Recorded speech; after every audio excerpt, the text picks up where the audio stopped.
जय हिंद। आज हम लोग लेके उपस्थित हैं एक वीडियो जिसमें हम लोग देखेंगे कि हवाना सिंड्रोम किस तरीके से काम करता है। ठीक है, और इसके बारे में क्या है और क्या इंटरनेशनल रिलेशन इस पे क्या कैसे बन रहे हैं, बिगड़ रहे हैं, यह सारी चीज़ों को हम लोग इस वीडियो में समझेंगे। तब तक के लिए आप बने रहिए। इस वीडियो में देखते हैं हम लोग ये हवाना सिंड्रोम कैसे काम करता है। ठीक है, तो चलिए आगे बढ़ते हैं बिना टाइम गवाए हम लोग और देखते हैं क्या है आज की न्यूज़। तो जैसे कि आप लोगों को दिख रहा होगा आपके अपने स्क्रीन पे कि what is Havana syndrome link to Russia intelligent unit. इसको रसिया से जोड़ा जा रहा है। ठीक है, अब ये रसिया से जोड़ने का क्या है, तो ये इस पे जो है कि न्यूज़ के बारे में अगर बात की जाए तो ये एक तरीके से क्या है ना कि ये रसिया का ये बताया जा रहा है कि रसिया की इसमें कोई चाल है जो हवाना सिंड्रोम की तरह काम करता है। और इसमें क्या होता है, एक बेसिक जो है ना एक ऐसी आवाज़ आपको आपके कानों पे ऐसे पड़ती है आवाज़ जिसको आप सहन नहीं कर पाते हैं और उसके बाद आपकी क्या होती है, डेथ हो जाती है।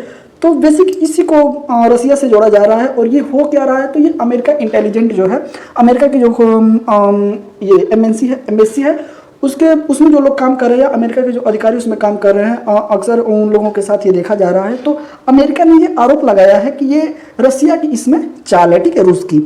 तो चलिए आगे देखते हैं क्या है। आप जैसे कि देख ही रहे कि what is Havana syndrome linked to Russia intelligent unit. ठीक है, आइए इस पे बेसिक कुछ देखते हैं कि क्या है। चलिए देखते हैं कि ये चर्चा में क्यों है और ये चर्चा में इसकी रहने की क्या वजह है। ठीक है, तो जैसे कि आप देख रहे हैं कि अमेरिकी दूतावास के कुछ अधिकारियों में पिछले कुछ सालों में एक रहस्यमयी बीमारी हवाना सिंड्रोम के लक्षण देखने को मिल रहे हैं। ठीक है, तो कहां से? अमेरिकी दूतावास। ठीक है, कुछ अधिकारियों में पिछले कुछ सालों में एक रहस्यमयी बीमारी हवाना सिंड्रोम, ठीक है, हवाना सिंड्रोम की बात की जाए, लक्षण देखने को मिल रहे हैं। अब इस बीमारी को रूस के खुफिया एजेंसी से जोड़ा जा रहा है। ठीक है, इसीलिए यह चर्चा में बना हुआ है। ठीक है, तो इसके बारे में क्या है, कैसे है, और ये रसिया के खुफिया इंटेलिजेंस से कैसे इसको जोड़ा जा रहा है अमेरिका के, इस चीज को हम लोग आगे देखते हैं। और ये काम कैसे कर रहा है या फिर ऐसा कुछ है क्या सच में, तो ये सारी चीजों को हम लोग देखेंगे आगे। ठीक है, चलिए आगे देखते हैं प्रमुख बिंदु, इस पे हम लोग चर्चा कर लेते हैं। तो इसमें क्या दिया है कि अमेरिकी मीडिया के अनुसार विदेशों में तैनात अमेरिका के अधिकारियों को होने वाले हवाना सिंड्रोम के लिए रूसी सेना की, ठीक है, GRU यूनिट जिम्मेदार थी, ऐसा माना जा रहा है। यह है कि नहीं ये तो पता नहीं, लेकिन अभी इंटरनेशनल रिलेशनशिप में या इंटरनेशनल न्यूज में ये चल रहा है। ठीक है, तो अमेरिकी मीडिया का यह कहना है कि जो विदेशों में मतलब अमेरिका के जो दूतावास होते हैं, जो विदेशों में होते हैं, उनमें जो अधिकारी अमेरिका के काम करते हैं, उनको ये बीमारी कुछ सालों से ये देखने को मिल रहा है कि हवाना सिंड्रोम हो रहा है। ठीक है, और हवाना सिंड्रोम को जो है कि रूसी सेना, रूस की जो सेना है GRU यूनिट इसकी उसके लिए जिम्मेदार है, ऐसा माना जा रहा है। ठीक है, चलिए आगे देखते हैं क्या है। आगे कह रहा है कि इसके अनुसार अमेरिकी राजनयिकों को शायद रूस में बनाए गए ध्वनि हथियार, ठीक है, इससे क्या होता है, एक बहुत अलग तरीके से तेज जो है कि ध्वनि हमारे कानों पे सुनाई देती है और कुछ समय के बाद हमारी मृत्यु हो जाती है। ठीक है, डेथ हो जाएगी।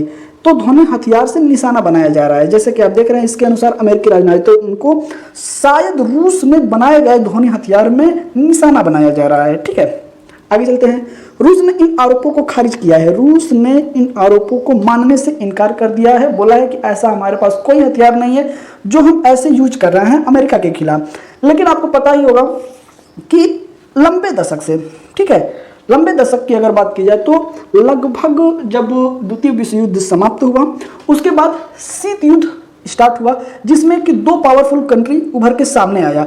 एक आया था उसमें रूस और एक आया रसिया, एक आया रसिया और एक आया अमेरिका। ये दोनों पावरफुल कंट्री हैं। ठीक है, तो ये दोनों आपस में लड़ने लगे, लेकिन ये आज भी लड़ रहे हैं। लेकिन इसमें मसलन क्या होता है कि ये दोनों अपने खुद नहीं लड़ते हैं आमने सामने, ये अगल बगल देशों के साथ लड़ते हैं। ठीक है, जो रसिया के साथ जाएगा वो अमेरिका का दुश्मन हो जाएगा, और जो अमेरिका के साथ जाएगा वो रसिया का दुश्मन हो जाएगा। तो ऐसे एक दूसरे पे प्रभुत्व स्थापित करने के लिए ऐसा ये लोग आज भी शीत युद्ध की तरह मतलब कि लड़ाई चालू है। ठीक है, तो रूस ने इसको क्या किया है, खारिज कर दिया है इस आरोपों से कि ऐसा कुछ नहीं है। ठीक है, रूसी प्रवक्ता, ठीक है, अब इन्होंने क्या बोला है देखते हैं। तो इनका नाम क्या है, दमित्री पेस्कोव। ठीक है, दमित्री पेस्कोव के अनुसार कि दावे को सच साबित करने के लिए कोई सबूत पेश नहीं किए गए हैं और रूसी प्रवक्ता जो है इनका कहना है कि भाई कोई सबूत तो हमें चाहिए, कोई तो बिना सबूत के तो कुछ होगा नहीं। आप जब तक कोई सबूत पेश नहीं करेंगे हम ये कैसे मान लें कि हमारी जो यूनिट है GRU यूनिट, वो कैसे हम मान लें कि नहीं वो जिम्मेदार है या फिर ऐसा कुछ है हमारे पास। तो ऐसा कुछ प्रूफ हो नहीं पाया है अभी तक। ठीक है, आइए आगे चलते हैं, आगे बढ़ते हैं। आगे है कि हवाना सिंड्रोम क्या है। ठीक है, embassy of the United state of America. ठीक है, आप देख सकते हैं ये इसका फोटो, और ये कहाँ का है, तो ये है हवाना का। हवाना एक अमेरिका इसको अमेरिका के ही पास में एक कंट्री है, उसका नाम है हवाना, क्यूबा। ठीक है, क्यूबा की राजधानी जो है हवाना। ठीक है, तो उसमें हम लोग देखते हैं कि क्या है, तो वहाँ का ये एम्बेसी है। ठीक है, तो इसमें है कि हवाना सिंड्रोम एक रहस्यमयी बीमारी है जिसके लक्षण पहली बार 2016 में देखने को मिला था। और कहाँ देखने को मिला था, तो क्यूबा के हवाना में। तो हवाना जो है देश है, राजधानी, अरे सॉरी माफ करिएगा, क्यूबा एक देश है और उसकी राजधानी हवाना है। ठीक है, हवाना में एम्बेसी है अमेरिका की, और यहाँ पे ये सिंड्रोम देखने को मिला है। ठीक है, इसलिए इसका नाम हवाना सिंड्रोम दिया गया है। और ये बीमारी पहली बार 2016 में सामने आई थी निकल के, लेकिन उस समय अमेरिका में इसको कुछ खास ध्यान नहीं दिया गया था, वो धीरे धीरे अब हो रहा है। ठीक है, तो आगे क्या है कि क्यूबा के हवाना में अमेरिकी दूतावास के राजनयिकों को देखे गए हैं, उनमें देखा गया है इस बीमारी को। ठीक है, अमेरिकी दूतावास के अधिकारियों को रात में तेज आवाज सुनाई देती है। ठीक है, क्या है, रात में बहुत तेज आवाज सुनाई देती है और अचानक उनकी तबीयत बिगड़ जाती है और फिर धीरे धीरे उनकी क्या होती है, तो डेथ हो जाती है। यह है हवाना सिंड्रोम। ठीक है, ऐसे काम करता है। आइए देखते हैं अब लोकेशन की अगर हम देख लेते हैं, तो लोकेशन की अगर बात की जाए तो ये गल्फ ऑफ मैक्सिको है। ठीक है, गल्फ ऑफ मैक्सिको आप यहाँ देख सकते हैं। ठीक है, और ये जो द्वीप है ये वाला, सॉरी कलर थोड़ा सा एक होगा, कलर मैं चेंज कर लेता हूँ तो शायद आपको अच्छा दिखे। ये जो है ये वाला द्वीप यही है। ठीक है, अब इसको बोलते हैं क्यूबा। ठीक, अब ये क्यूबा जो देश है, कंट्री है, इसी का जो एक छोटा इसी का हवाना जो है कि क्या बोलते हैं, कैपिटल है। ठीक है, और यहाँ पे अमेरिका आप देख सकते हैं, ये यूनाइटेड स्टेट है अमेरिका, और यहाँ पे है ये क्या बोलते हैं, इसको क्यूबा है। ठीक है, इतनी दूर पे मिलती है, लेकिन रूस तो कहीं इधर होगा। अगर वर्ल्ड मैप के हिसाब से देखा जाए तो रूस कहीं यहाँ पे लोकेशन उसकी आएगी। ठीक है, और यहाँ से ये कैसे इम्पॉसिबल है, लेकिन हथियार आज के डेट में अलग अलग से तकनीकें आ गई हैं, तो कुछ भी हो सकता है, कहा नहीं जा सकता है, लेकिन ये देखने को मिल रहा है। ठीक है, ये है क्यूबा, ये अटलांटिक ओशियन। ठीक है, अब देखिए पैसिफिक ओशियन, अटलांटिक ओशियन। ठीक है, और ये है गल्फ ऑफ मैक्सिको, ये है मैक्सिको। ठीक है, ये है सेंट्रल अमेरिका की अगर बात की जाए यहाँ है, और यहाँ ऊपर है ये वाला जो क्षेत्र है, इससे ऊपर का जो कनाडा हो जाएगा, ये हो जाएगा USA। ठीक है, और ये हो जाएगा हम लोगों की 5 महान झील। ठीक है, आइए आगे बढ़ते हैं। आगे एक नेशनल एकेडमी ऑफ साइंस की रिपोर्ट के अनुसार प्रमुख कारण स्पत्ति रेडियो फ्रिक्वेंसी ऊर्जा या निर्देशन माइक्रोवेव विकिरण को माना जा रहा है। जो मौत हो रही है उसमें जो है कि नेशनल एकेडमी ने उस पर रिपोर्ट अपनी जो दिया है उसमें ये कह रहा है कि स्पंदित रेडियो फ्रिक्वेंसी ऊर्जा या निर्देशन माइक्रोवेव विकिरण को माना जा रहा है। ये मान रहा है कि ऐसा हो सकता है, जैसे कि इसमें दिखाया गया है कि यहाँ से कुछ आवाजें निकल रही हैं जो कि मनुष्य के कान पे जब पड़ती हैं जोर जोर से, तो ब्रेन क्या होता है ना, कुछ समय के बाद वो कान के पर्दे जो होते हैं वो एक तरीके से काम करना बंद कर देते हैं, और नाक से या फिर कान से हुआ या फिर आंख से हुआ वो ब्लड आने लगता है बाहर। ठीक है, फिर ऐसे कुछ समय के बाद आदमी की मृत्यु हो जाती है। ठीक, कुछ अध्ययनों के अनुसार हवाना सिंड्रोम को मनोवैज्ञानिक बीमारी के रूप में भी देखा जा रहा है। ऐसा भी कहा जा रहा है कि नहीं, हवाना सिंड्रोम जो है ये मनोवैज्ञानिक बीमारी भी हो सकती है, जो कि अलग तरीके से हो रहा है। किसी दूसरे देश में युद्धाघात की संभावना के साथ साथ जीवन की अनिश्चितता के डर एवं तनाव को इन मनोवैज्ञानिक लक्षणों के उत्पन्न होने के कारण माना जा रहा है। क्या माना जा रहा है, तो मनोवैज्ञानिक जो बीमारी है उसको माना जा रहा है कि अभी इस समय क्या युद्ध चल रहे हैं, रसिया यूक्रेन अलग ही लड़ रहे हैं, फिर उसके बाद फिलिस्तीन और ये इजराइल अलग लड़ रहे हैं, पाकिस्तान ईरान अलग लड़ रहे हैं, ईरान और इजराइल अलग लड़ रहे हैं। तो जो है कि एक तरीके से अगर देखा जाए तो लगभग हम कह नहीं सकते, लेकिन यहाँ यह अंदाजा लगाया जा रहा है कि तृतीय विश्व युद्ध स्टार्ट होने वाला है।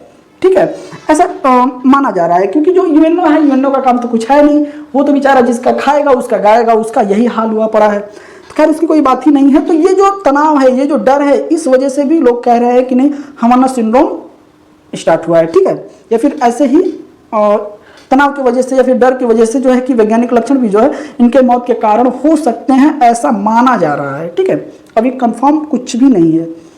आइए आगे बढ़ते हैं। आगे है कि हवाना सिंड्रोम के रोगियों के उपचार हेतु कोई विशिष्ट पद्धति अभी तक उपलब्ध नहीं है। जैसे कि कोरोना में मोदी जी ने वैक्सीन लगवाई थी, वैसे ही यहाँ पे भी स्टार्टिंग में जब कोरोना आया तो कोई भी उपचार नहीं था, फिर वैक्सीन आई, फिर वैक्सीन के सबको दिया गया वैक्सीन, फर्स्ट डोज, सेकेंड दिया गया, फिर उसके बाद बूस्टर डोज भी दिया गया, फिर उसके बाद अभी कुछ दिनों से खबर आ रही है कि नहीं, जो वैक्सीन है उसको लेकर कि वो काफ़ी हानिकारक सिद्ध हो रहे हैं और उससे कुछ निगेटिव इफेक्ट पड़ रहे हैं जिनसे कि मौत हो जा रही है। तो ऐसे ही अभी इस सिंड्रोम का भी कोई उपचार उपलब्ध नहीं है। इनके लक्षणों को कम करने तथा रोगियों में संतुलन व संज्ञानात्मक सुधार के लिए कुछ गहन चिकित्सा कार्यक्रमों जैसे तंत्रिका संबंधित व्यायाम, संज्ञानात्मक व्यायाम, मस्तिष्क प्रशिक्षण अभ्यास प्रभावी हो सकते हैं। ऐसा माना जा रहा है कि उनके जो लक्षण है, लक्षण के हिसाब से जो है कि तंत्रिका संबंधित व्यायाम या फिर संज्ञानात्मक व्यायाम या मस्तिष्क प्रशिक्षण अभ्यास प्रभावी हो सकता है, ऐसा माना जा रहा है। ऐसा इस पर चर्चा की जा रही है, रिसर्च हो रहा है। अभी देखते हैं कि रिसर्च के बारे में क्या आएगा क्या नहीं, ये तो हमें पता नहीं, लेकिन अभी ऐसा हो रहा है। ठीक है, इसमें भारत में इस तरह का पहला मामला 2021 में सामने आया था, जो कि ये हवाना सिंड्रोम की जो बात की जा रही है अमेरिका में, यह सब मामला अमेरिका में 2016 में देखने को मिला था उनके अधिकारियों के साथ, और यही मामला भारत में भी पहली बार 2021 में देखने को मिला है। ठीक है, चलिए आगे चलते हैं। और यह है कि दिल्ली में एक अमेरिकी खुफिया अधिकारी में हवाना सिंड्रोम के लक्षण देखने को मिला था, और ये किसके साथ हो रहा है, ये भी अमेरिका के ही अधिकारी हैं, जो कि दिल्ली में जो अमेरिका का दूतावास है, एम्बेसी है, उसमें जो अधिकारी काम कर रहे थे उन्हीं को ये सिंड्रोम देखने को मिला है। तो कहीं ना कहीं ये भी हो सकता है कि हाँ, किसी की चाल हो सकती है, क्योंकि इसमें सिर्फ ये बीमारी अगर अभी देखा जाए तो देश अलग है, कंट्री बदल रही है, लेकिन जो इनसे मारे जा रहे हैं वो सिर्फ अमेरिका के ही नागरिक मारे जा रहे हैं, ऐसा देखने को मिल रहा है। ठीक है, आइए तो चलिए, ऐसा माना जा रहा है। तो अब आप अपनी राय बताइएगा कि ये क्या है, सही है या फिर इस पे जो भी ये वीडियो कैसी लगी आपको, कमेंट करिएगा। तब तक के लिए आपको एक क्वेश्चन दे रहे हैं हवाना सिंड्रोम पे, आप जो है कि इसका आंसर हमें कमेंट करके बताइएगा। हवाना सिंड्रोम के संदर्भ में निम्नलिखित कथनों पर विचार कीजिए। ठीक है, सॉरी, आप इस पे जो है कि विचार करिए और विचार करते हुए हमें अपना आंसर कमेंट में जरूर करके बताइएगा। और उसमें स्टेटमेंट पहला है कि यह रहस्यमयी बीमारी है। बिल्कुल अभी तक रहस्यमयी है, क्योंकि ऐसे कैसे हो रहा है अभी किसी को पता नहीं है। जिसके लक्षण पहली बार 2016 में क्यूबा के हवाना अमेरिकी दूतावास में राजनयिकों में देखे गए थे।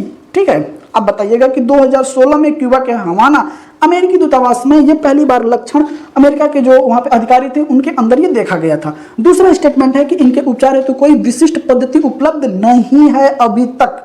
तीसरा स्टेटमेंट है कि भारत में इससे संबंधित कोई भी मामला अभी तक सामने नहीं आया है। उपयुक्त कथनों में से कौन सा से सही है? केवल एक, केवल 2 और 3, 1 और 2, 1, 2 और 3।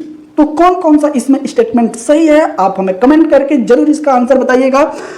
और ये वीडियो आपको कैसी लगी, ऐसे ही करंट के लिए देख सकते हैं हमारी वीडियो। मिलते हैं नेक्स्ट सेशन में, तब तक के लिए जय हिंद।